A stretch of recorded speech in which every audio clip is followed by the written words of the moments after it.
Halo, Assalamualaikum warahmatullahi wabarakatuh. Di kesempatan kali ini, kelompok kami akan mempresentasikan hasil dari permodelan struktur menggunakan software dari Tekla Struktur, teman-teman. Oke, sebelumnya izinkan kami memperkenalkan diri dulu. Yang pertama itu adalah Abian Naufal Abdullah dengan NIM 07231003. Yang kedua ada STT 07231033. Yang ketiga ada saya sendiri, Muhammad Arela Eka Setiawan dengan NIM 07231049. Lalu ada Resita Arifawani dengan NIM 07231081. Dan yang terakhir ada Rima Mustalifah dengan NIM 07231084. Oke teman-teman, jadi apa sih yang latar belakangin kami memilih topik ini? Jadi teman-teman, dalam industri konstruksi modern, penggunaan software Building Information Modeling atau BIM itu tuh jadi sangat penting untuk meningkatkan efisiensi dan ukuran akurasi dari pekerjaan struktur itu sendiri. Nah, Tekla Struktur sendiri hadir sebagai solusi unggulan yang memungkinkan permodelan 3D itu menjadi detail. Kita tuh bisa jadi pembuatan detail struktur hingga shop drawing yang presisi, teman-teman. Lalu, software ini juga membantu untuk para engineer dalam melakukan analisis visual struktur, koordinasi antar disiplin, serta dokumentasi proyek yang komprehensif. Nah, dengan kemampuan visualisasi yang kuat, kesalahan desain itu dapat diminimalkan sejak tahap awal, teman-teman. Nah, jadi presentasi ini bakal membahas proses kerja lengkap menggunakan Tekla Struktur, mulai dari tahap pemodelan struktur hingga interpretasi hasil output yang berupa gambar kerja dan laporan material. Next. Baik, selanjutnya di sini ada pengenalan software, di mana pada pengenalan software ini ada 4 komponen utama. Nah, yang pertama itu software BIM untuk struktur.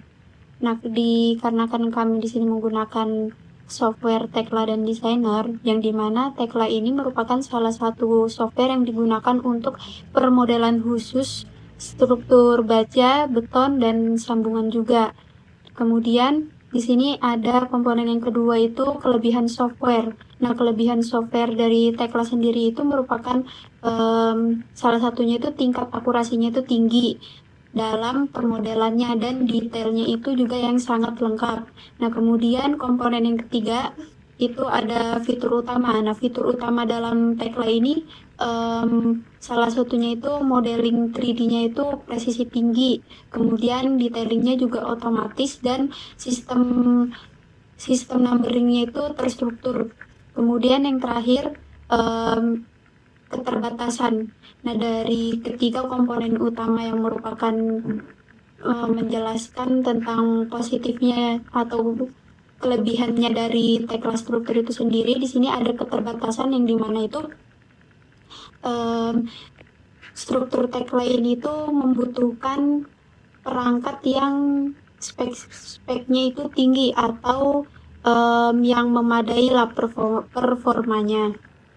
Oke, next selanjutnya di sini ada tentang deskripsi model. Nah, di mana deskripsi model ini menjelaskan pemodelan struktur bangunan dalam bentuk 3 dimensi. Nah, objek yang dimodelkan ini meliputi elemen utama seperti balok, pelat, kolom, terus ada rangka baja sesuai gambar rencananya. Kemudian setiap elemen ini dibuat dengan ukuran dan posisi dan koordinat yang sesuai agar model ini terlihat akurat. Kemudian material yang digunakan juga disesuaikan dengan kebutuhan proyek seperti baja struktural dan beton bertulang. Selain itu, sambungan antar elemen seperti baut, pelat sambung, dan connection juga dimodelkan secara detail agar mendekati kondisi nyata. Nah, tujuan utamanya dari pemodelan ini adalah untuk memvisualisasikan bentuk struktur, memahami hubungan antar elemen, dan menghasilkan gambar kerja yang siap digunakan untuk fabrikasi serta pelaksanaan konstruksi. Oke, next. Selanjutnya ialah tahapan pemodelan secara umum dengan menggunakan Tekla Structural Designer. Yang pertama, kita perlu membuat new project. Selanjutnya ialah mengatur standar yang kita gunakan. Di software TDA sendiri ada beberapa opsi. Yang pertama ISC, Eurocode, dan juga BS. Karena kita ada di negara Indonesia, umumnya kita menggunakan standar ISC. Selanjutnya ialah pengaturan unit atau satuan dari beberapa parameter. Setelah itu, kita perlu masuk ke menu model dan memilih tool construction level.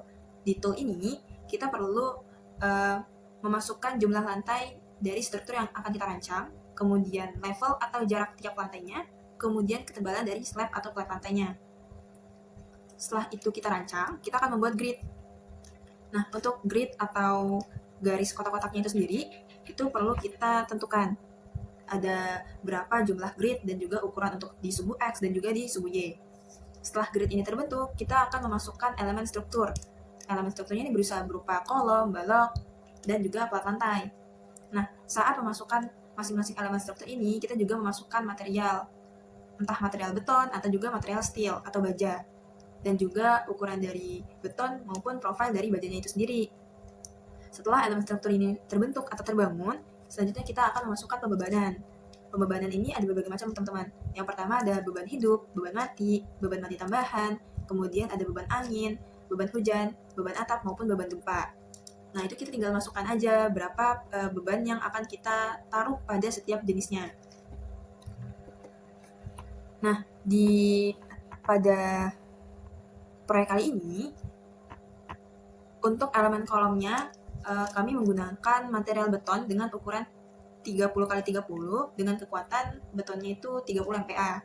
Sedangkan untuk elemen baloknya, kita juga menggunakan material beton dengan ukuran 25x45 dengan kekuatan 25 MPa. Selanjutnya, kita menginput elemen slab atau plat lantai dengan ketebalan 18 cm dengan kekuatan plat lantainya itu berkisar pada 25 MPa. Setelah elemen strukturnya itu udah terbentuk, kita akan menginput pembebanan. Ada beban lift load, dead load, earthquake load, dan juga wind load dengan menggunakan load combination. Nah, setelah kita menginput pembebanan ini, kita akan melakukan validasi model.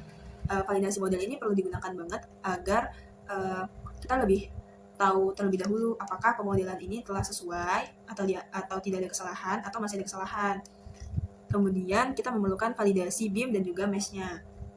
Selanjutnya ialah menganalisis pembebanan dan juga akan muncul interpretasi hasil berupa visualisasinya. Nah, visualisasinya ini ada berbagai macam.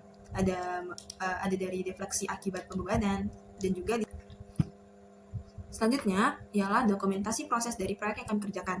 Di sini kami pertama membuat grid. Untuk sumbu X sendiri, kami membuat grid sebanyak 4 dengan ukuran 3 meter, 4 meter, 3 meter, dan juga 2 meter. Sedangkan pada sumbu Y, kami juga membuat grid sebanyak 4 dengan ukuran 3 meter, 4 meter, 5 meter, dan 2 meter.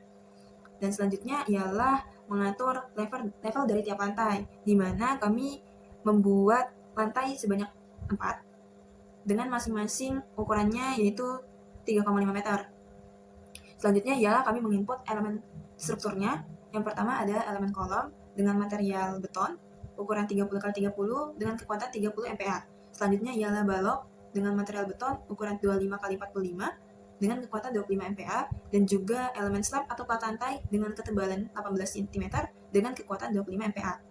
Setelah elemen strukturnya kami input, selanjutnya kami memasukkan pembebanan, di mana di sini kami menggunakan 4 jenis pembebanan.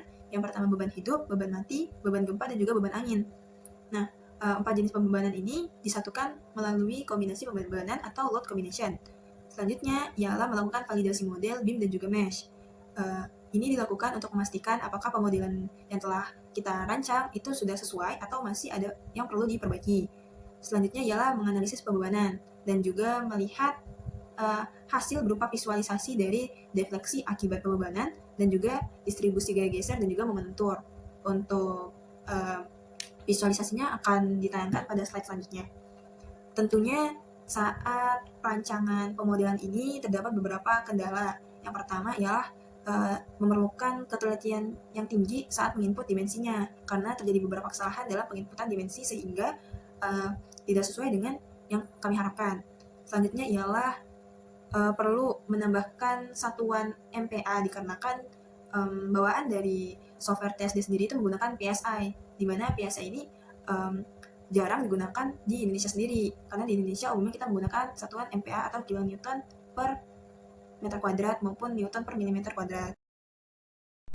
Untuk timeline output, di mana yang pertama ada general arrangement drawing, yang kedua ada assembly drawing, dan yang ketiga ada single part drawing, dan yang keempat ada report material. Jadi dalam Tekla Structures and Design ini menghasilkan visualisasi struktur yang akurat dan detail. Selanjutnya, untuk model 3D yang dihasilkan Tekla Structures mempresentasikan struktur secara visualisasi dan detail dengan tingkat akurasi tinggi. Setiap elemen struktur seperti kolom, balok, dan sambungan dapat divisualisasikan dalam bentuk 3 dimensi yang realistis. Kelebihan utama output Tekla ini kemampuannya meminimalkan kesalahan pada gambar kerja. Selanjutnya, di sini ada refleksi kesulitan, yang dimana itu ada penyesuaian awal kompleks. Karena pada tahap awal penggunaan software ini cukup karena banyaknya fitur ini itu butuh waktu untuk beradaptasi, untuk mungkin pengenalan tools-toolsnya, jadi secara menyeluruh seperti itu. Yang kedua, mungkin membutuhkan ketelitian input yang tinggi, di mana proses input dimensi dan sambungan membutuhkan ketelitian yang sangat tinggi, karena kesalahan kecil dalam memasukkan data dapat berdampak signifikan pada akurasi model yang dihasilkannya. Yang ketiga itu adalah memahami menu software, di mana pada tahap awal kesulitan itu adalah memahami fungsi menu-menu.